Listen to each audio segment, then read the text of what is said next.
My name is Shari Lyon, and I write books for children. This one is my first sort of betweeners, like 7 to 11-year-old chapter book. It's very short and introduces some characters that will appear in a three-book series. This is the first one.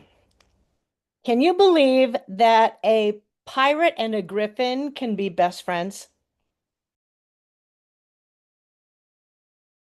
Well, I think about writing every day, and I actually think in terms of story, which is why my cousin tells me I have a good memory because I remember things as in story form, beginning, middle, and end, you know, and I can't tell jokes, but I can tell stories. And so I think about writing every day, and when something happens, I go, oh gosh, I got to write that down. Maybe I'll write about that. Or, ooh, that would be a cool thing for book number two in this series. Or, oh my gosh, I cannot wait to conceptualize this in a book for grown-ups, maybe. Or maybe I write a nonfiction book about this. This could work as nonfiction. Or do I need to do a podcast and tell this story? I don't know. So I think about it all the time.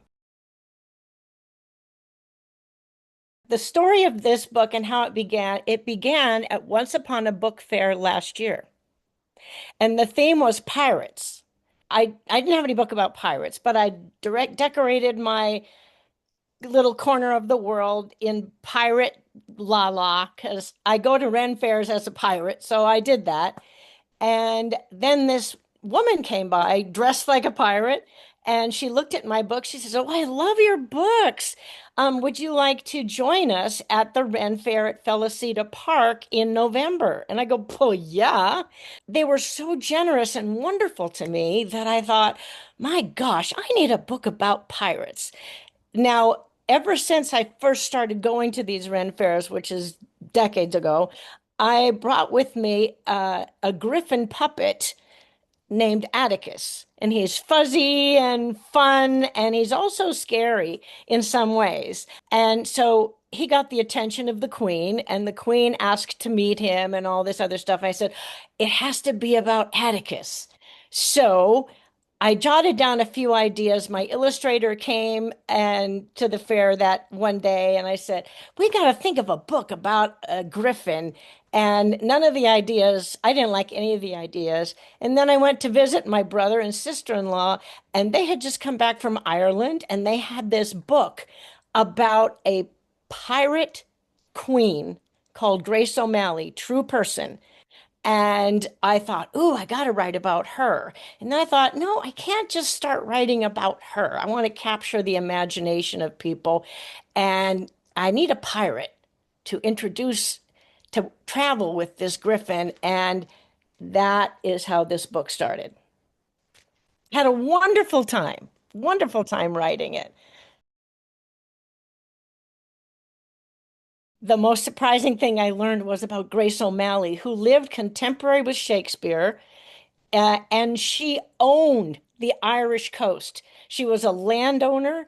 She met the Queen, and she was a rebel too. She rebelled against the Queen. She had a flotilla of, I guess, yes, on whatever, what do you call an army of ships, an armada or whatever of ships guarding her property. 70,000 men reported to her. Her child was born aboard ship, and she got known as quite the rebel. And then the Queen of England um, got note of this and captured her son and put her son in prison. And Grace O'Malley just thought this was terrible. So I learned all about this story and how a rebellious redhead meets the Queen of England, who is also a redhead, and they end up becoming friends. She's amazing. And so the second book is about when they meet her for the first time, and the third book is about a quest um, that Atticus and Barnaby, nicknamed Nabby, the pirate, go on together for the queen. In the second book, they meet the pirate queen. In fact, in the back of the book, the back of this new book, there is a teaser about called Queens, and that's the new book. This one's called Medallion, and this one's called Queens. And all the books will be one word titles. I think my favorite scene, there's so many fun scenes in this book, but I think my favorite scene in this book is, of course, all my books have songs that go with the stories. And so the sheet music for the song is in the story, but is in the book. But my favorite scene is when Atticus accidentally, he's not a very good flyer yet. We meet him when he's just a baby.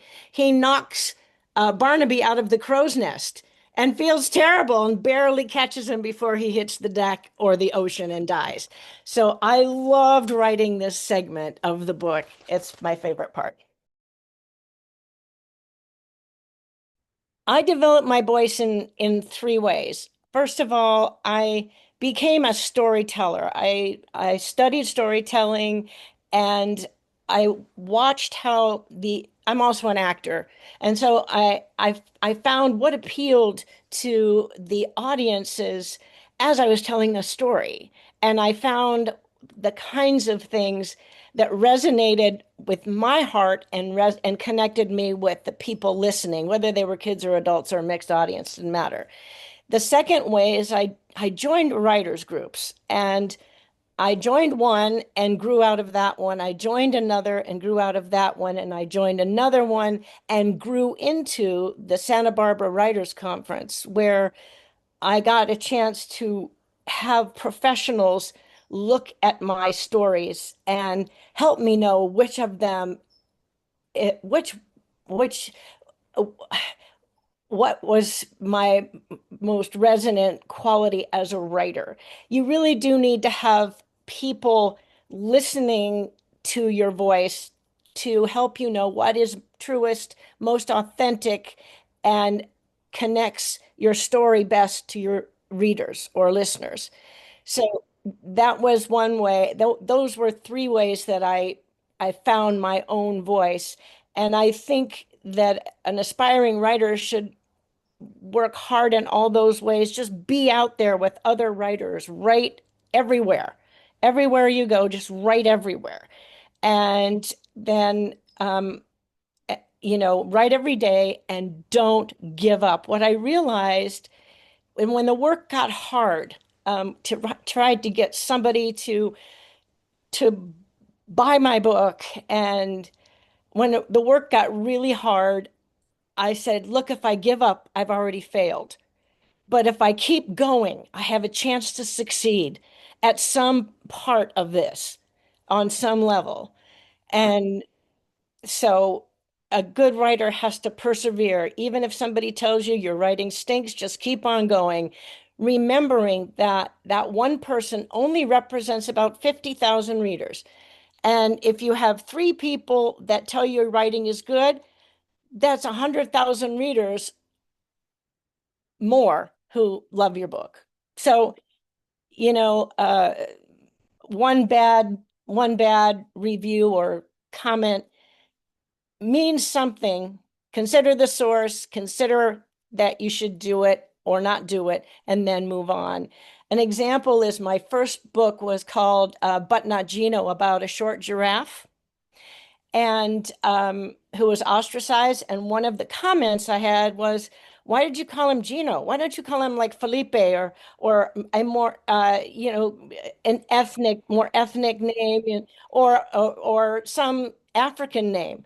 And I said, "Because Gino sounded." I looked at the character, I saw the character, I described it to my artist, and he looked like a Gino. That's why. And I wasn't looking to honor any ethnicity at all. Gino the giraffe just sounds fun.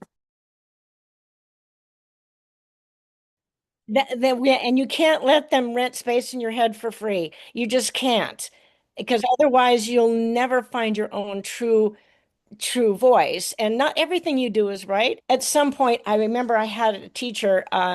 I loved this man so much, Dr. Daniel Von Dragen. I shall say his name, so you shall all know this man's name.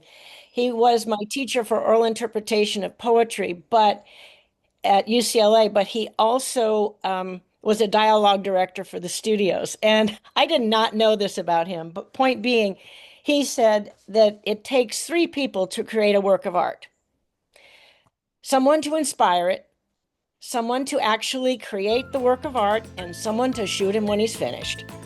Because if you keep on improving it, you'll never get it out there.